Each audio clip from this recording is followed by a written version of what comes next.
Bismillahirrahmanirrahim.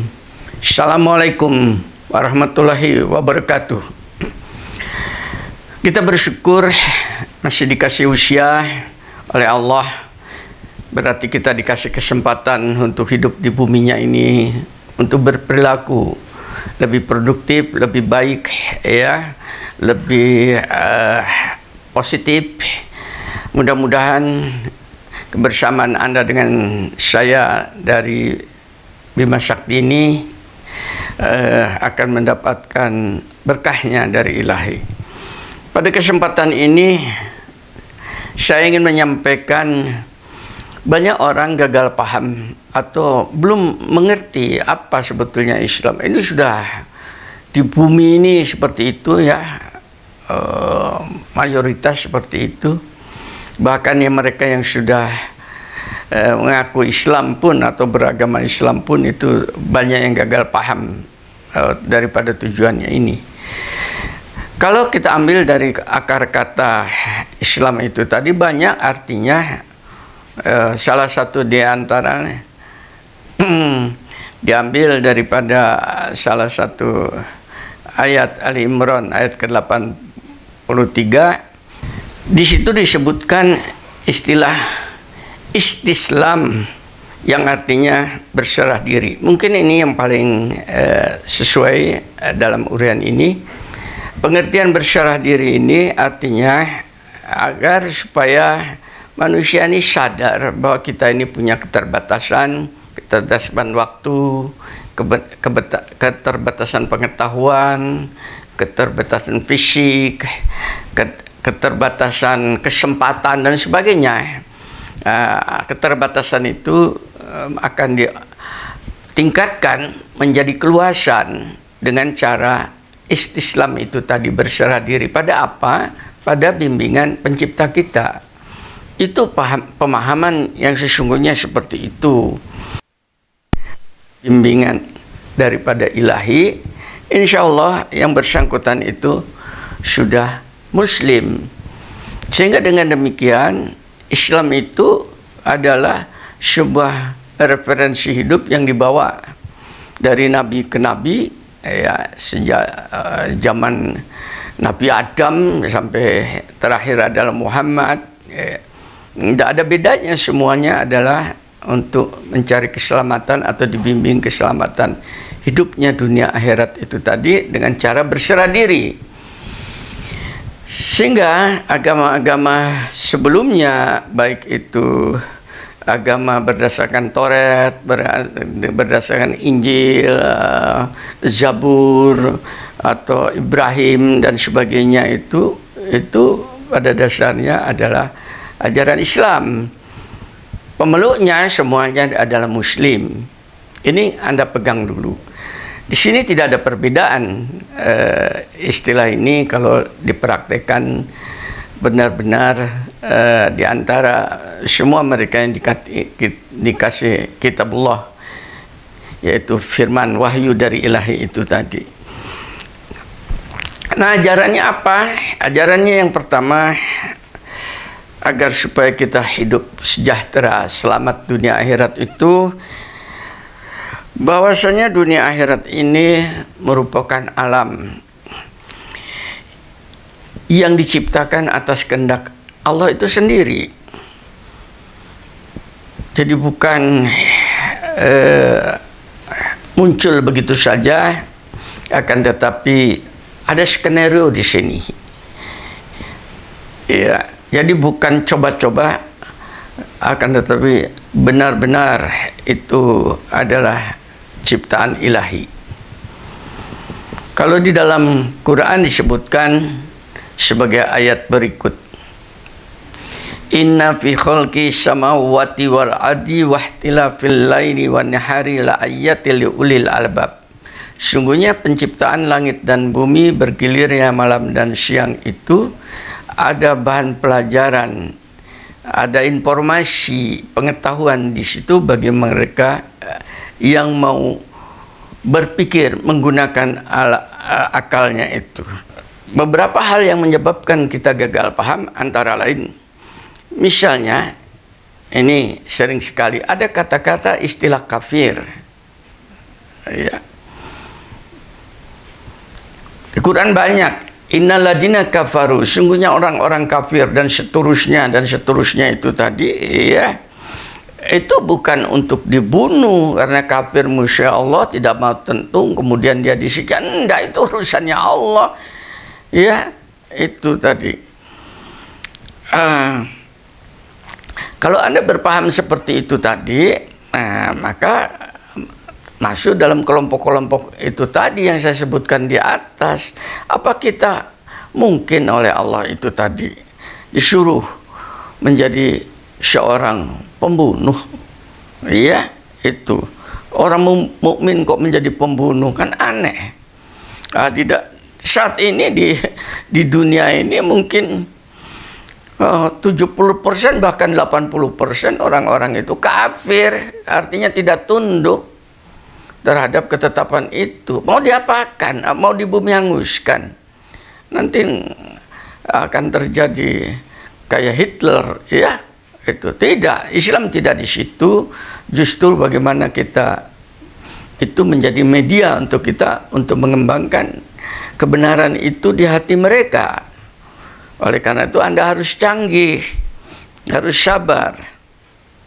Yang kedua, masyarakat ini juga salah. Saya melihatnya itu suka teriak-teriak, ada orang sedikit saja bicara menghina Tuhan atau dan sebagainya, kemudian mereka mengumpat-ngumpat dan sering sekali yang bersangkutan itu kemudian dianiaya. Ini tidak boleh dengan kata-kata membela Allah itu, ya. Apa Allah meminta bantuan kepada Anda? Sehebat apa Anda itu sampai menjadi pembela Allah? Padahal Anda sendiri untuk membela dirinya sendiri daripada jahanam itu tadi belum tentu berhasil. Saya beritahukan, Anda sendiri coba self correction ke dalam diri kita sendiri. Mau membela Allah, ya, menjadi eksekutor di dalam masyarakat, ini kan kekeliruan, ya.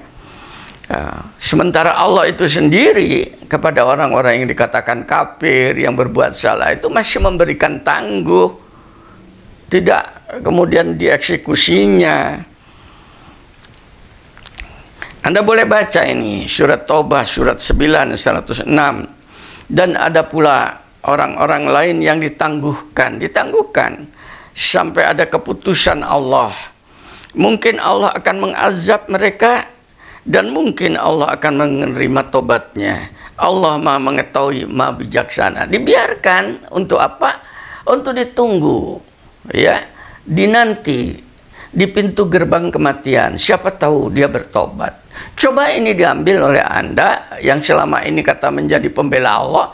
Bisakah Anda seperti ini?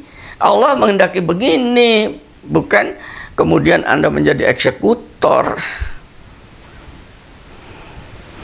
Sebab kalau Allah itu disebutkan, dan kalau Allah hendak menghukum manusia karena kezolimannya tadi, kafir dan sebagainya, niscaya tidak akan ada yang ditinggalkannya di bumi ini dari makhluk yang melata sekalipun, termasuk Anda, termasuk saya.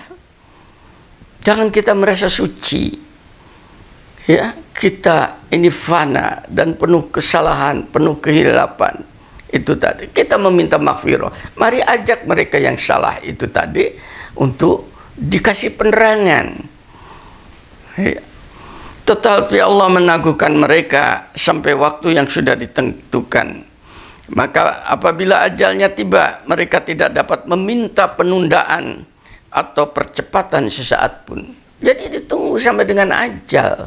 Coba ayat-ayat ini Anda adopsi, sehingga kita di dalam berislam ini tadi betul-betul sesuai dengan kehendak ilahi. Bukan berislam seperti kalian ini yang mayoritas tadi rasanya semua orang disalahkan. Jangankan yang semua orang, kita itu pun sendiri salah. Kita ini hilap, kita ini doib. Maka ditangguhkan oleh Allah supaya kita memanfaatkan maghfirahnya itu tadi.